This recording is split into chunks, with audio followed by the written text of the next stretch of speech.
ఒకటి మీరు అన్నది కరెక్ట్ అని అనుకుందాం, లేకపోతే ప్రజలు అంటున్నది, కొంతమంది అంటున్నది కరెక్ట్ అనుకుంటే అసలు నేను జైలుకి వెళ్ళకూడదు కదా. ఇప్పుడు కాంప్రమైజ్ అవ్వాలంటే జైలు నుంచి బయటకు తీసుకురావడానికి ఎందుకు? ఇప్పుడు as a women think about it madam. మీకు వరస్ట్ థింగ్ మీ లైఫ్లో ఏం జరుగుతుంది? ఒక లేడీ జైలుకి వెళ్ళడం, అది కూడా తిహార్ లాంటి జైలుకి వెళ్ళడం. మరి మీరు నిజంగానే కాంప్రమైజ్ అయ్యి నిజంగానే నా కోసం అన్నీ వదులుకునే వాళ్ళు అయితే నేను జైలుకి వెళ్ళకుండా ఆపుతారు కదా. First point. సెకండ్ పాయింట్, జైల్లోకి వచ్చి నాకు చెప్పారు ఇలా బీజేపీ కాంప్రమైజ్ అది ఇది అంటే నేను ఒప్పుకోలేదు. జరగాల్సిన నష్టం జరిగిపోయింది, నేను చేయని తప్పు నన్ను జైల్లో పెట్టారు. ఇంకేంది కాంప్రమైజ్ అయ్యేది ఏంది? ఇప్పుడు నేను బయటకు వచ్చినా ఒక్కరోజు జైల్లో ఉన్న, ఒక గంట జైల్లో ఉన్న, జైలుకి వెళ్ళి వచ్చింది అంటారు. ఇంకేంది కాంప్రమైజ్ అయ్యేది? ఆడి కాళ్ళ మీద ఇప్పుడు ఎందుకు వాడాలి? నేనేమన్నా మీ అసలు క్వశ్చనే లేదు. కేసీఆర్ గారి గౌరవం తగ్గించే ప్రసక్తే లేదు, నేను తప్పు చేయలేదు, డోంట్ కాంప్రమైజ్ అని చెప్పాను. మళ్ళీ నా దగ్గరకు వచ్చిన వాళ్ళు చెప్తారో చెప్పరో అని మా హస్బెండ్ని పర్టికులర్గా పెద్ద సార్ దగ్గర పంపించి ఫోన్లో కూడా మాట్లాడు పెద్ద సార్తోనే. నాకు ఒక 4 నిమిషాలు కాల్ ఇస్తారు కదా, దాంతో పెద్ద సార్తో మాట్లాడు.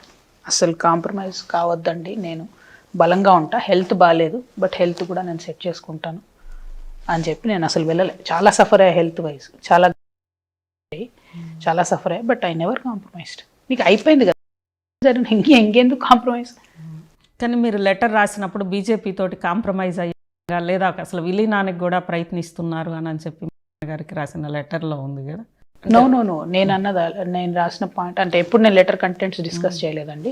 అందులో ఉన్న పాయింట్ మీరు కూడా చూడండి. నేనేమన్నా అంటే మీరు బలంగా బీజేపీ మీద మాట్లాడకపోవడంతో తప్పుడు బీజేపీ బీఆర్ఎస్ అన్న ఇండికేషన్ ఇచ్చే విధంగా ఉంది అని కింద క్రౌడ్ అనుకుంటున్నారు, అది సరిగ్గా వెళ్ళలేదండి అని రాశాను నేను. మీరు మళ్ళీ చదవండి లెటరు. మీరు గట్టిగా మాట్లాడి ఉండాల్సింది అని నేను అది కూడా రాశాను. నా బయాస్డ్ ఒపీనియన్ కూడా అయ్యి ఉండొచ్చు, ఎందుకంటే నేను సఫర్ అయ్యే కాబట్టి ఇంకొంచెం నేను తిడితే బాగుండేది అని అనిపిస్తుంది కదా మనం సఫర్ అయినప్పుడు. అది కూడా అయ్యి ఉండొచ్చు అని కూడా కింద నేను అది కూడా రాశాను. బట్ వెంటనే అంటే క్రౌడ్ వెంటనే అనుకున్నారు, అరే సార్ ఇంకా తిట్టాల్సింది బీజేపీని. అక్కడ ఉన్నదే నేను రాశా. అదొకటి. బీసీ ఇష్యూ మాట్లాడకపోతే కూడా ఏమంటలేరు ఏంది, ఇదంతా నడుస్తుంది కదా అన్నది కూడా. యూత్ ఎక్కువ ఉంటారండి, అది కూడా యూత్ స్టేజ్ ముందు ఎక్కువ ఉంటారు, వాళ్ళు వెంటనే రియాక్ట్ అవుతారు. అది జనరల్గా కవిత గారు పాలిటిక్స్ ఇవన్నీ పక్కన పెట్టేద్దాం. ఫ్యామిలీకి సంబంధించి ఒక్కగానొక్క ఆడబిడ్డ అంతే కదా, ఒక్క కూతురు. నాన్నకి కూతురుతోటే ఎక్కువ ఉంటుంది, అన్న దగ్గర అసలు కమాండ్ చేసి చేయించుకుంటారు.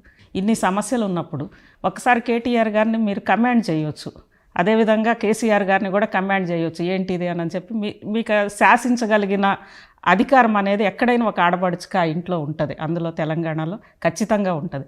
ఎందుకు అది చేయలేకపోయారు? అంటే మీరు ఒకటి గుర్తుపెట్టుకోవాలండి, సొసైటీని స్టడీ చేసిన వ్యక్తిగా ఎన్ని చెప్పినా ఎన్ని ఆదర్శాలు వల్ల వేసినా ఇప్పటికి కూడా ఏ కుటుంబంలో కూడా ఆడబిడ్డలకు ఉండాల్సినంత ఫ్రీడమ్ కానీ, రావాల్సినంత అధికారం కానీ, లేకపోతే నువ్వు వేరే ఇంటి దానివి అనే డిస్కషనే తప్పితే మనము అనే డిస్కషన్ అమ్మగారింట్లో ఉండదు. ఎస్పెషలీ పెళ్ళయి వెళ్ళిపోయిన తర్వాత నువ్వు ఆ ఫ్యామిలీ కదా అన్నట్టు మాట్లాడతారు. అది ప్రతి చోట ఉండేది, నేనని కాదు.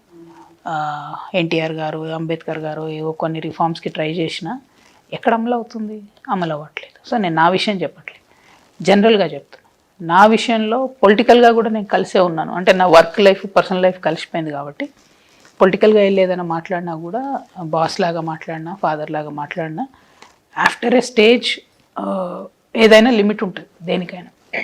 కేసీఆర్ గారు కొంచెం స్ట్రిక్ట్ పర్సనాలిటీ, ఎక్సెంట్రిక్ పర్సనాలిటీ కాబట్టి డెఫినెట్గా కొంచెం లిమిట్స్ ఉంటాయి. సో ఆ రెగ్యులర్ డాటర్ ఫాదర్ అనే రిలేషను ఎప్పుడో ఒకసారి నేను నా వాళ్ళ గురించి స్టాండ్ తీసుకున్నాను తప్పితే నా గురించి నేను పర్సనల్గా ఎప్పుడు అడగలేదు. ఏదైనా మన వాళ్ళకి సంబంధించి ఏదైనా బాగా సీరియస్గా హర్ట్ అవుతుంది. ఓడిపోయిన ఎమ్మెల్యేలు అందరూ కూడా చాలాసార్లు అడిగారు నేను, సార్తో ఒకసారి మాట్లాడించండి, మరీ ఓడిపోయాక కలవలేదనే ఫీలింగ్ ఉంది, ఒక ఫోటో దిగే ఛాన్స్ ఇస్తలేరు, మాకు కాన్షియన్సీలో మేము ఎలా ఉండాలి, ఇట్లాంటి అంటే నేను I was always on the weaker section side అన్నట్టు. బాధలో ఉన్న వాళ్ళ సైడ్ అంటే వాళ్ళకి అక్కడ రామన్న దగ్గర అపాయింట్మెంట్ దొరకకపోతుండేనేమో వాళ్ళంతా నా దగ్గరికి వచ్చేవాళ్ళు. చాలామంది జెడ్పీటీసీలు వీళ్ళంతా కూడా ఒక ఫోటో కూడా దిగలేదు అక్క, కొంచెం ఫోటో దిగిపియండి, అట్లాంటి అవకాశమే దొరకలేదు అసలు చాలా సందర్భాల్లో. సో నాకు కమాండ్ చేసేంత సీను లేకుండే, నేను బలంగా అప్పుడో ఇప్పుడు చెప్పేదాన్ని తప్పితే రామన్నతో చాలాసార్లు రిక్వెస్ట్ చేశాను, కాన్షియన్సీ ఇష్యూస్ అయినా ఏవైనా చాలాసార్లు రిక్వెస్ట్ చేశాను. తను బిజీగా ఉండడము, పట్టించుకోకపోవడము, మరి ప్రయారిటీయో ఏదో తెలియదు కానీ చాలా పనులు జరగలేదు. పబ్లిక్ ఇష్యూసే నేను చెప్పేది. నాకు పర్సనల్గా పనులు అడగడం అన్నది నేను ఎప్పుడు చేయలేదండి, అవసరం లేదు. కవిత గారు, కానీ వ్యక్తిగతంగా తీహార్ జైలుకి వెళ్ళడం కంటే జీవితంలో జరిగే నష్టం ఇంకొకటి ఏమీ లేదు మీరు చెప్పారు. అలాంటి పరిస్థితి వచ్చినప్పుడు ఏంటిదంటే ఇంటి ఆడబడుచు అనేది మీరు వెళ్ళడం కంటే వాళ్ళ గౌరవం కూడా కదా అది. వాళ్ళ గౌరవం అనేది తీహార్ జైల్లోకి వెళ్ళి కూర్చునే పరిస్థితి వచ్చినప్పుడు ఎందుకు? నేను చెప్తున్నా కదండి, నాకు ఎప్పుడైతే ఎలక్షన్ ఓడిపోయారో ఆ తర్వాత ఒక 20 days తర్వాత సార్ పడిపోయారు, దెబ్బ తగిలింది. సార్ బెడ్లో ఉన్నప్పుడు నన్ను పిలిపించి చెప్పారు, పొలిటికల్ డెవలప్మెంట్స్ చూస్తుంటే నువ్వు అరెస్ట్ అవుతావేమో అన్నారు. నేను వెంటనే అడిగిన క్వశ్చన్ ఏంటంటే రిజైన్ చేయమంటారా అని అడిగాను. వద్దు అన్నారు.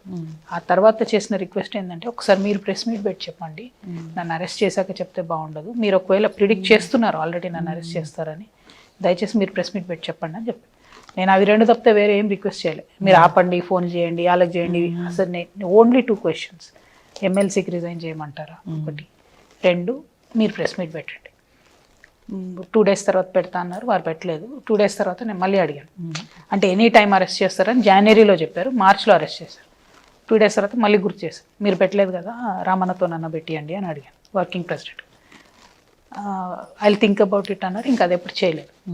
అలా గడిచిపోయింది. వన్ ఫైన్ డే అన్ఎక్స్పెక్టెడ్గా వాళ్ళు వచ్చి పికప్ చేశారు. సో నా బాధ ఏంటంటే నేను ఎన్నిసార్లు అడిగినా ఆ 3 yearsలో ఎప్పుడు సపోర్ట్ చేయలేదు.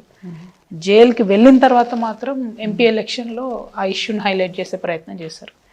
అప్పుడు ప్రజలు డెఫినెట్గా పట్టించుకోరు కదండి, ఫస్ట్ నుంచి డిఫెండ్ చేస్తే వేరే ఉంటుంది. సో నేను తప్పు చేయకున్నా మరి ఎందుకు డిఫెండ్ చేయలేదు అన్నదానికి నిజంగా నా దగ్గర కూడా జవాబు లేదు. కానీ అంటే కేటీఆర్ గారు ఒకటి, ఎందుకు మీ విషయంలో సొంత చెల్లి కదా, ఎందుకు అంత డిఫెండ్, ఒక అన్నగా ఇవన్నీ పక్కన పెట్టి you have to ask him అండి. ఐ డోంట్ నో, ఎందుకంటే ఇప్పుడు నేను మాట్లాడితే ఎట్లుంటుందంటే ఏదో చిన్న పర్సనాలిటీ అది కాదు, నేను అడుక్కునే టైప్ కాదు, కొట్లాడే టైపే. ఇష్యూ ఉంటే 1-2 సార్లు అడిగాను. సెల్ఫ్ రెస్పెక్ట్ నాకు కూడా ఉంటుంది కదా, 2 సార్లు అడిగినా కూడా ప్రెస్ మీట్ పెట్టలేదు అని అంటే పొలిటికల్గా మెచ్యూరిటీ ఉన్న వాళ్ళం కాబట్టి పెట్టడం ఇష్టం లేదు అని అర్థం. ఇంకెన్నిసార్లు అడుగుతాం? దానివల్ల పార్టీకి డ్యామేజ్ అవుతుందనే అవగాహన వాళ్ళకి లేదా ఉందా అంటే ఇద్దరు పెద్దవాళ్ళే కదా, ఇద్దరు పొలిటికల్ ఇంటెలిజెంటే కదా. క్వశ్చన్ మీరు వాళ్ళని అడగాలి, నాకు తెలియదు. ఇంకొకటి, బీఆర్ఎస్ అనేది ఏ పొలిటికల్ పార్టీ అయినా రాజ్యాంగ ప్రకారం పుట్టిన పార్టీని. ఈరోజు రాజ్యాంగము కొన్ని నిబంధనలు, రైట్స్ ఇచ్చింది, ముఖ్యంగా ఉమెన్కి సంబంధించి. ఉమెన్ సర్నేమ్ అనేది ఖచ్చితంగా మెటర్నల్ సర్నేమ్ ఉంచుకోవచ్చు, లేదా వెళ్ళిన చోట సర్నేమ్. కానీ సహజంగా ఎక్కడ పుట్టామో ఆ సర్నేమ్ ఉంచుకోవడం అనేది ఈరోజు చదువుకున్న అమ్మాయిలు కానీ ఎవరైనా. కానీ ఈరోజు మీ సర్నేమ్కి సంబంధించి కూడా ప్రశ్నించే కాలంలో బీఆర్ఎస్ ఉంది అని అంటే, బీఆర్ఎస్ ఎమ్మెల్యేలు కానీ దాన్ని మీరు ఎలా తీసుకుంటారు? కల్వకుంట్లని ఎలా పెట్టుకుంటారని అడుగుతున్నారు, ఏంటి దాన్ని?